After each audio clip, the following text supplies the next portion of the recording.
এই নে গফুর মিয়া তোর টাকা। গুনে দেখ বাপু, সব ঠিকঠাক আছে কিনা। কি যে বলেন না মোড়ল মশাই, আপনি কি আর আমায় ঠকাবেন নাকি? বলা তো যায় না, ঠকাতেও পারি। না না না না মোড়ল মশাই, এই গোটা গ্রামে সবচেয়ে বেশি আমি আপনাকেই ভরসা করি। সত্যি রে গফুর মিয়া, তুই বড্ড সোজা সরল। তাই তো তোকে নিয়ে আমার খুব চিন্তা হয়। তুই তো হয়তো ভাববি আমি বানিয়ে বানিয়ে বলছি। চিন্তা? কিন্তু কিসের চিন্তা কর্তা?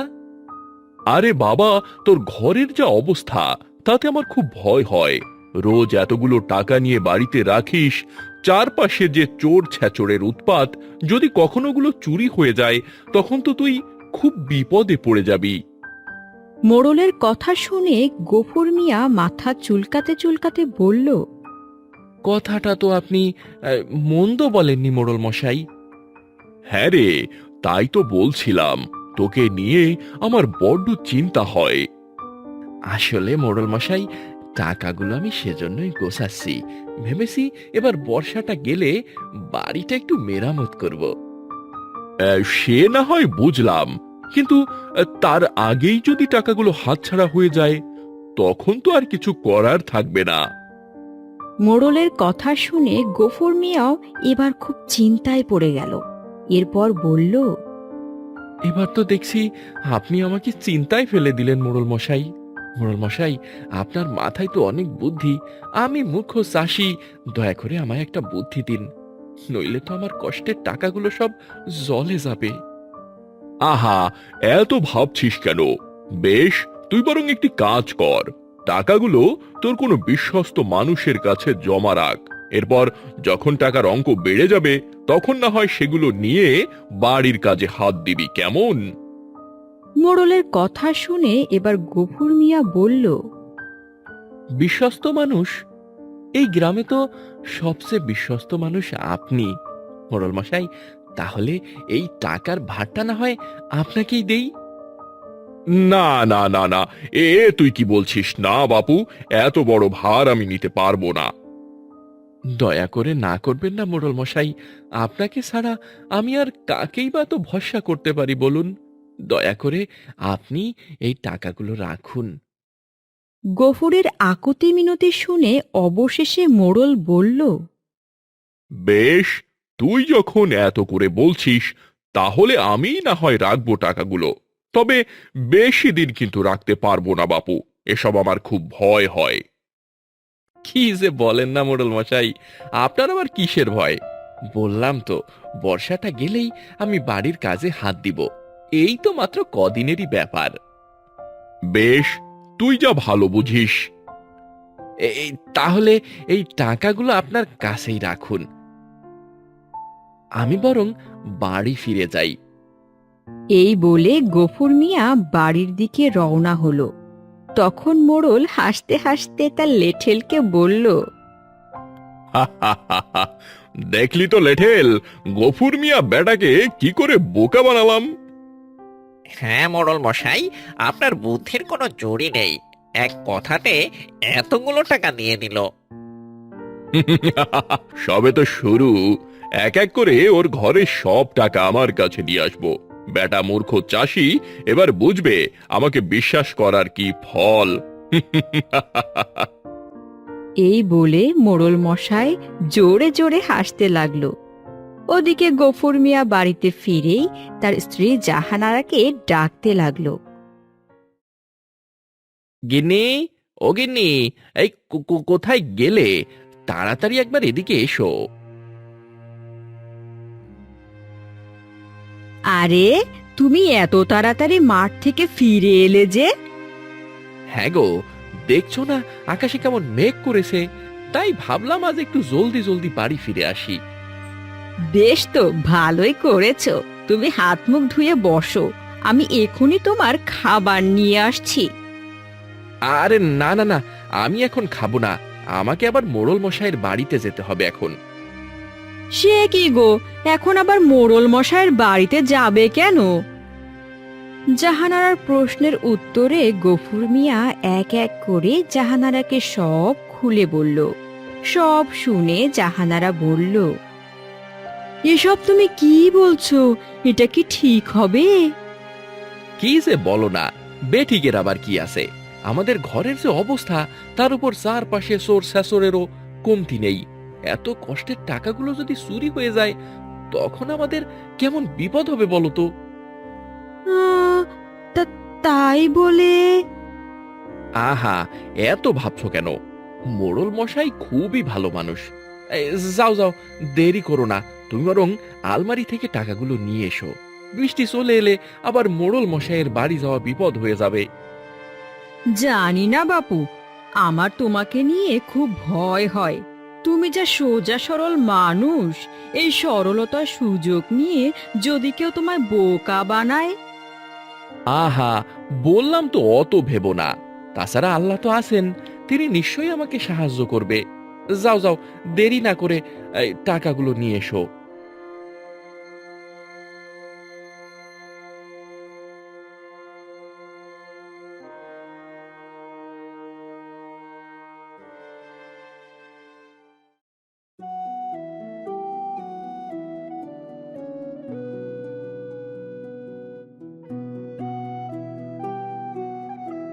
এ- এই নিন মোড়ল মশাই, এখানে ৮০,০০০ টাকা আছে।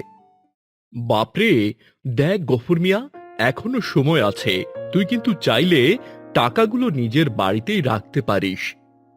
না না মোড়ল মশাই, আপনি একদম চিন্তা করবেন না। আমি আপনাকে অনেক ভরসা করি। বেশ, তুই যখন বলছিস, আমি না হয় রেখেই দেই টাকাগুলো। এই বলে মোড়ল টাকাগুলো নিজের আলমারিতে তুলে রাখলো। এইভাবে কেটে গেল বেশ কিছুদিন।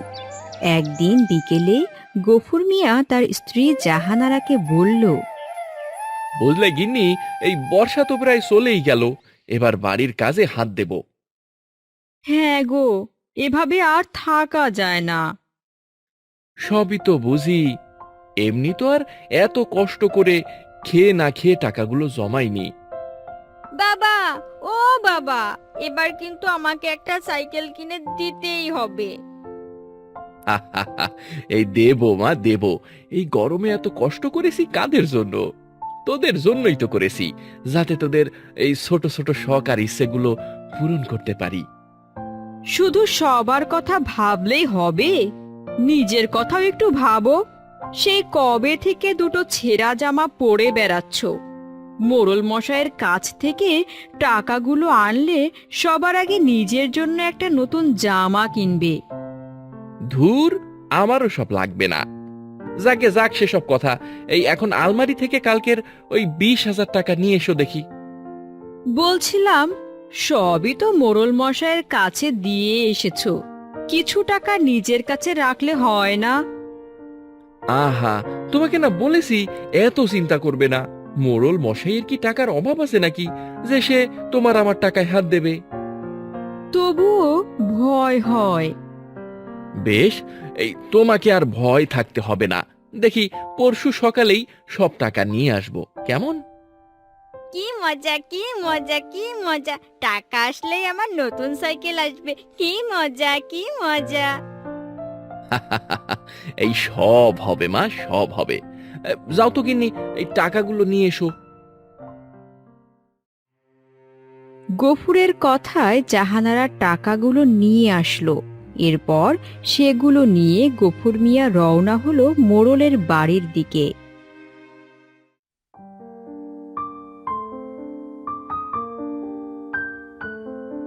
এই নিন মোড়ল মশাই, এখানে ২০,০০০ টাকা আছে। আচ্ছা, ঠিক আছে। আমি এক্ষুনি টাকাটা আলমারিতে তুলে রাখছি, কেমন? মোড়ল মশাই, ভাবছিলাম বর্ষা তো চলেই গেল, এবার বাড়িতে হাত দেব। বাড়িতে হাত দিবি মানে? ইয়ে না মানে, কালকেই বাড়ি মেরামত করতে যা যা লাগবে তাই কেনা শুরু করব। তাই বলছিলাম, কাল সকালেই না হয় টাকাগুলো ফেরত নিয়ে যাব। গফুরের কথায় মোড়লের মাথায় যেন বাজ ভেঙে পড়ল। তাই মোড়ল বলল,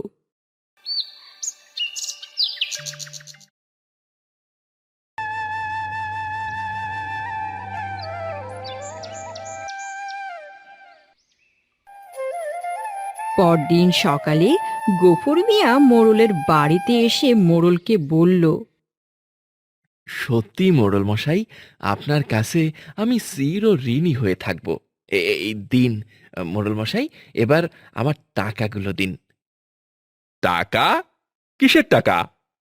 আচ্ছা মোড়ল মশাই, আমি দেখছি ব্যাপারটা। এই তো এই তো লেঠেল, তুইও তো ছিলি ওখানে। বল, আমি রোজ মোড়ল মশাইয়ের কাছে টাকা রেখে যাইনি? টাকা? কিসের টাকা? বের হ, বের হ বলছি, নইলে এই লাঠি দিয়ে মেরে তোর মাথা ফাটিয়ে দেব। এই বলে লেঠেল লাঠি দিয়ে মেরে গফুর মিয়াকে তাড়িয়ে দিল। গফুর মিয়া কাঁদতে কাঁদতে হাঁটতে লাগলো। হাঁটতে হাঁটতে এক গাছের নিচে গিয়ে বসলো। হায় আল্লাহ, এ তুমি আমায় কোন বিপদে ফেললে! এতগুলো টাকা আমি যাকে ভরসা করে দিলাম, সেই আজ আমাকে বোকা বানালো। হায় হায় রে, এ আমার কি সর্বনাশ হলো! গফুর মিয়া যখন গাছের নিচে বসে জোরে জোরে কাঁদছিল, তখনই আকাশ দিয়ে এক পরী উড়ে যাচ্ছিল। গফুর মিয়াকে কাঁদতে দেখে তার খুব মায়া হলো, তাই সে গফুরের সামনে এসে বলল, এ কি চাষি, তুমি এভাবে কাঁদছো কেন? এ কি, এ আমি কি দেখছি?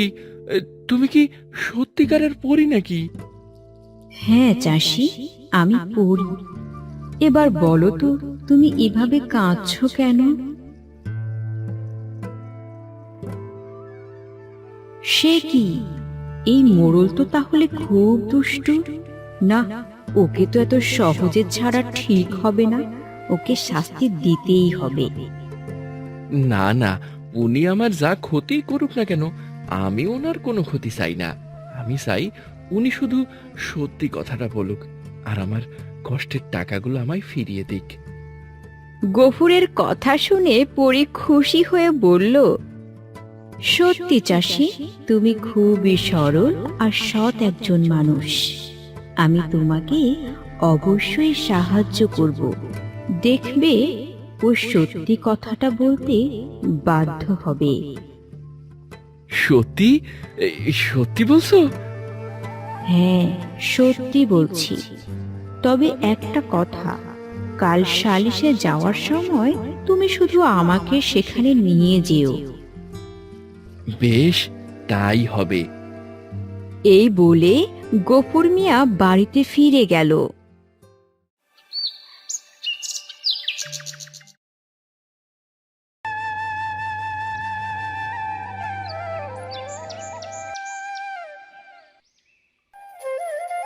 এর পরদিন সকালে মোড়লের বাড়িতে যাওয়ার আগে গাছের কাছে এসে পরীকে ডাকতে লাগলো। পরি, ও পরি, কোথায় গেলে? এই তো আমি। এই চলো তাহলে এবার মোড়লের বাড়িতে যাওয়া যাক। বেশ, চলো তাহলে।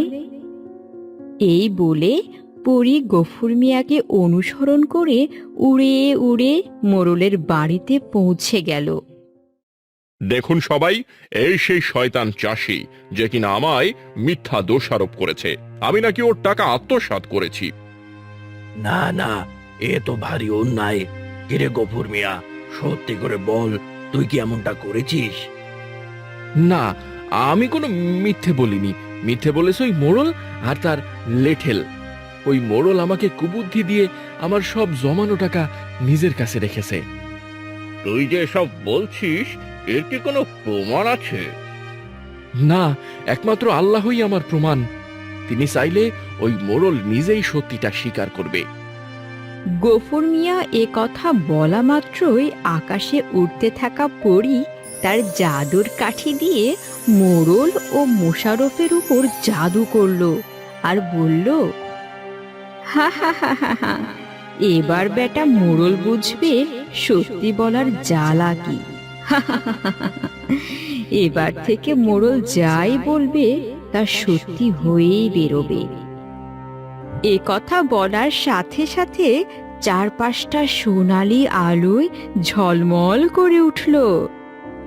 এ কি কি হচ্ছে সব? কি হলো মোড়ল মশাই? চুপ করে রইলেন কেন? বলুন সত্যিটা। সত্যি আবার কি?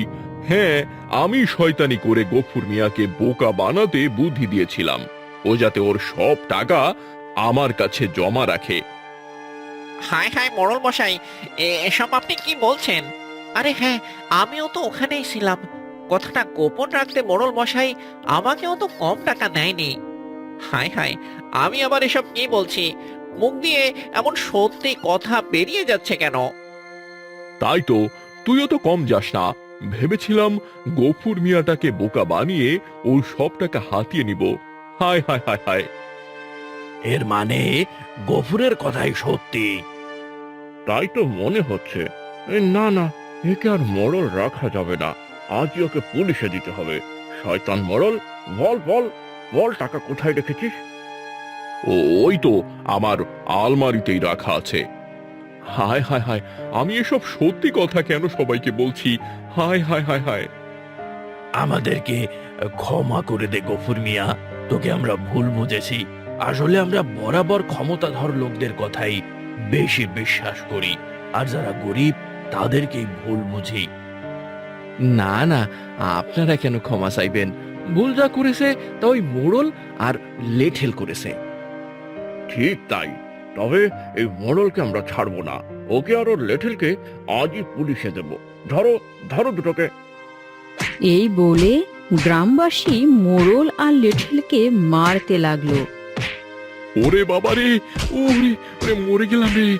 ছেড়ে দাও ছেড়ে দাও, ছেড়ে দাও আমায়, ছেড়ে দাও।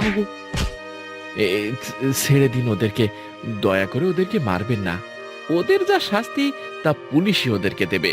আপনারা শুধু আমার কষ্টের টাকাটা ফিরিয়ে দিন। গফুরের কথা মতো গ্রামবাসী মোড়ল ও লেঠেলকে পুলিশে ধরিয়ে দিল, আর গফুরের কষ্টের সব টাকা গফুর মিয়াকে ফিরিয়ে দিল। সব ফিরে পেয়ে গফুর মিয়া পরীকে বলল, ধন্যবাদ পরি, আজ তোমার কারণে আমি আমার কষ্টের টাকাগুলো ফেরত পেলাম। ধন্যবাদ দিতে হবে না চাষি, এ তোমার সততার পুরস্কার। সৎভাবে উপার্জিত অর্থ কখনোই বিপথে যায় না। যাও, এবার তুমি বাড়ি ফিরে যাও। এ কথা বলেই পরী উধাও হয়ে গেল, আর গফুর মিয়াও খুশি মনে বাড়ি ফিরে গেল। আর এভাবেই আবারও সে তার স্ত্রী ও মেয়েকে নিয়ে সুখে শান্তিতে দিন কাটাতে লাগলো।